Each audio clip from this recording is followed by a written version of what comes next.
Hello, everybody. Uh, I am walking out of a reception where I met with Elon Levy, John Donvan, and Mehdi Hasan, Peter Beinart. I could not disagree with more people in a room if I tried. But hey, I told them that. I walked right up to them and I said, hey guys, I disagree with what you have to say almost all the time, but I respect you. I went up to Mehdi and I said, hey Mehdi, I follow all of your work on Zatea, and you guys know that. You can go back and see my my videos that I've done on Mehdi Hassan and his coverage. Um, I did clarify a point. I said, Mehdi, you promised that Zatea would bring in a variety of perspectives, but Zatea doesn't do that. And he goes, no, no, no, no. I never said that. And then it's funny enough, I have a clip of him saying he's going to get a variety of perspectives. He clarified by saying, no, I meant all perspectives on the left. And he brings in different guests from different places. And yeah, so I got that clarification. And the same with Peter Beinart. Peter Beinart, I attended the open to debate with him, and he debated Brett Stevens. Brett Stevens they were debating the viability of a two-state solution or a one-state solution.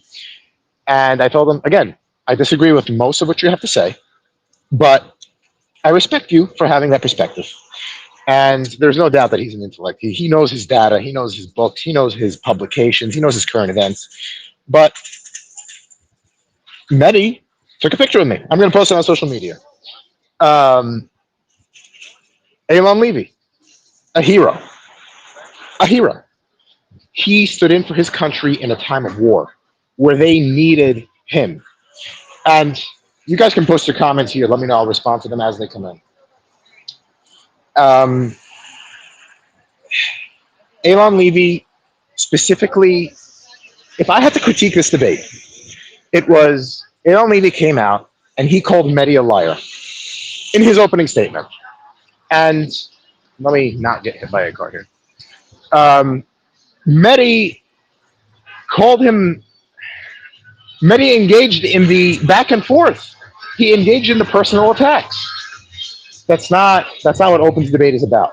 I went into a Twitter feud with somebody before the debate, telling him, guys, if anybody can make a civil debate, it's John Donvan and the open to debate community. There, you go for nuance, you go for changing your mind, but you know what the truth is? So many people went into this debate locked into their opinions. John even asked the crowd, as the experienced and skilled moderator he is, did this change anybody's mind? And there was a resounding no. Almost never does he directly ask the audience a question just because of the unrest in the crowd. At points, the applause was too loud so that the debaters' voices were inaudible on the recording. That's the passion that was in the room. Behind me, there was some guy heckling from the beginning. Some guy went up to him, fist in hand, saying, shut up, removed by security. Passions were very hot. But nuance, experience, debate, admission of fault, guilt, perhaps, maybe, even credibility for the other side was not there. Mehdi could have said, I have sympathy for what the Israelis are going through by having a bomb shelter, instead of saying, I have sympathy for the Palestinians who don't even have that fortune of having a bomb shelter. Elon could have said, of course I disagree with Israeli politics. He could have said, I protested the Netanyahu government. But no, they decided to hunker down and not yield an inch to their opponent. That's not what open to debate is about. Open to debate is about knowing that there's a truth, knowing that there's nuance, knowing that not every single side is right. That's why I was there. That's why I went. That's why a lot of others were there. I was clearly in the minority. That's my instant reaction. Now to go into the debate on the notes I took. So that's I managed to get my way into the reception. So I got to tell Both debaters was spot on. John kept laser focus in his objective to make sure open to debate was a place of nuance, a place where you can have debate, where you can agree. There is one truth. So that's one thing. Next thing that happened was Elon Levy was asked about proportionality. The He never said or cited the legal precedent that Alan Dershowitz clearly cites. Proportionality according to the blank blank blank blank convention, because I don't know it by memory, but if I was debating, I sure as hell would have gotten it. The international law of proportionality demands that we assess the danger and potential repercussions of the strike. He should have cited that. Mehdi Hasan did a great job in bringing receipts. He did a great job in mentioning Hind, who died because of 350 bullets to her car, and then the paramedics got killed. Mehdi should have been equipped with the Bibas children, with any of the hostages' names. He should have been equipped with how corrupt the UNRWA organization was, and in the distribution of aid, and how stacked the UN is against Israel. There, you have your dialogue. You have your receipts. You have compelling arguments to make. Elon came with a lot less of that than Mehdi, but to be frank, Mehdi had that move up his sleeve because he's the pioneer of it. Next, Elon didn't have to go saying that Qatar funds him. He did. It was a cheap shot. John Donvan called it out for that. But, I mean, Mehdi works for Al Jazeera, which is a Qatari press outlet. I mean, and the Qataris do fund Hamas. Um, when the Qataris fund Hamas like that, I mean, you could call it out, but again, in the spirit of debate, John Donvan called it right. It was a cheap shot, and there was that. Lastly, or not lastly, next, there was the altercation behind me that got physical. The hostage pin move. Elon Levy walked across stage saying, "You, Mehdi, if you support the return of hostages, then you should be wearing this pin. Return the hostages, wear the yellow pin." Mehdi walked it back across the stage to counter this theatrical move. A lot like what Kamala Harris did with the handshake in Donald Trump debate. He walked it back across the stage and he said, "You know what? This ribbon represents the repression, the genocide, I don't know what, of Israel towards the Palestinians, so you can have it back." I was wondering whether Mehdi was going to throw it on the floor or do something else theatrical. I think it would have helped Mehdi to put the pin on and say this represents and only represents the hostages' returns. It's not like Elon asked him to put on the Israeli flag. That would be a line that is understandably too far. But in the name of bringing back the hostages, there's nothing wrong with putting on that pin, especially if I'm playing devil's advocate and what Mehdi's camp thinks.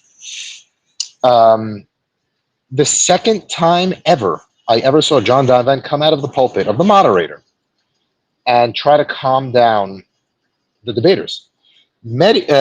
John came out once in a debate that had to do with Israel, and that was the most heated it ever got. He covered it on a podcast he did with Open to Debate on how he moderates debates. He clearly does a fantastic job, but there's that. When Mehdi walked that pin back across the stage to Elon, John had to walk Mehdi back and say, let's give him some space. You're invading his personal space. Is Gaza occupied? Well, obviously Elon said no. Obviously Mehdi said yes. But and Mehdi made his point. Made it well. All Elon had to say was, yo, we only put up a barrier, occupied the sea, land, and air after rockets were fired from Gaza in 06-07. Elon didn't say that. All he got caught up in is the rhetoric, not the substance. Remember before the debate where I said I hoped it's substantive, not rhetorical? It was not. getting to the end here, there was a question from journalists, and I told John this personally. I said, I know you didn't go into audience questions because you didn't want theatrics. You didn't want rhetoric that was not substantive. He went to journalists. Journalists could not ask the substantive questions. Journalists said, Elon, do you decry whatever happened to Palestinians, or are they all not human to you? That was the question. You can go back for the real footage and rewatch what the question was. But John called it out and said, you cannot engage that hyperbole. Again, John was keeping open to debate on message about nuance. And reporter from the New York Post asks a question about Mehdi's Zeteo project, which I follow and you know. And I told Mehdi I read and appreciate the perspective of. And he asked, is it funded by Qatar? That had nothing to do with the debate topic. The resolve was, what were Israel's actions in the Gaza war justified? That question had nothing to do with the topic. John was right, and in his position of moderator showed his skill of being a great moderator. That question should have been rejected, and John did take it in the end, and Mehdi answered it. On that point, Mehdi responded that this guy works for the New York Post. I'd rather not talk to him, and got applause. Why did Mehdi get applause? Number one, for not engaging with the other side. Number two, why wouldn't he engage with the other side? He should. He loves combative reviews. He engaged with Benny Morris. He engaged with former Israeli prime ministers. He should like this. And then the way Mehdi ended it was not good. If you disagree with me, you're a sociopath. I mean, no, not everybody has to disagree with you to be sane. Not everybody has to agree with you to be sane. John Donovan in the end asked, did anybody change their mind? I went over that point. So, guys, that's my instant unfiltered reaction. Guys, I do coverage of all sides of the spectrum. I watch Zeteo, The Young Turks, The Daily Wire, Steven Crowder, Fox, CNN. I watch it all. I am stuck in the middle like a plurality of Americans. Gallup puts centrists at 41% of the American populace. We have nowhere to go. I see the comments flying by, and guys, if you want centrist coverage, check out the ticker down below. I put out a daily newsletter, and I'm just a regular guy with a regular job. I don't do this full time. I do this for fun. I'm a regular guy with a regular job who wants civil discourse. It's okay to disagree with the other side. That's what open to debate is about. That's what Michael Smerconish is about. That's what draws me so close to these people. I love that I was able to go up to Mehdi Hasan and go up to Elon Levy and tell him, I am not in agreement with most of what you say, but I respect your rhetoric and your presentation. Mohammed, I see your comment. Where can we watch? I put it in my Twitter feed. You can go and watch a debate there, and it's on Open to Debate's YouTube channel. If you'd like, you can definitely shoot me a DM, and I'll send you the link. But guys, centrism, nuance.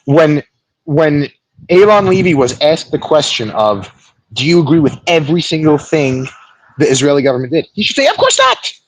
And when Mehdi is offered, can you condemn the terrorist activities and actually ask the question, which no anti-Israel person can responsibly answer substantively, as to what Israel should have done militarily? He should have said, I don't know, I'm not a military expert, or have a substantive plan, or quote a military general with an alternative that would have better suited his regard. That's my piece. Do I believe in the Jewish people's right to have a state? I do. Should the Palestinians be suffering at the scale they are? No. Their leadership failed them. The leadership in Israel is failing the Israeli people. But for us in the middle, we have to be open to nuance and hearing everyone out. Change the channel. Tell me I'm wrong. Compliment me. Insult me. That's my piece. So Thank you guys. Give me a thumbs up. I'll take a subscription too. Um, I love debate. I love debate. It doesn't have to be good, a good compliment that comes my way. But thank you for the engagement. So I'll be engaging on Twitter. Thank you so much. Give me a follow at Mr. Chicalo, MrChakkalo. And I'm Charles Chicalo from Open to Debate.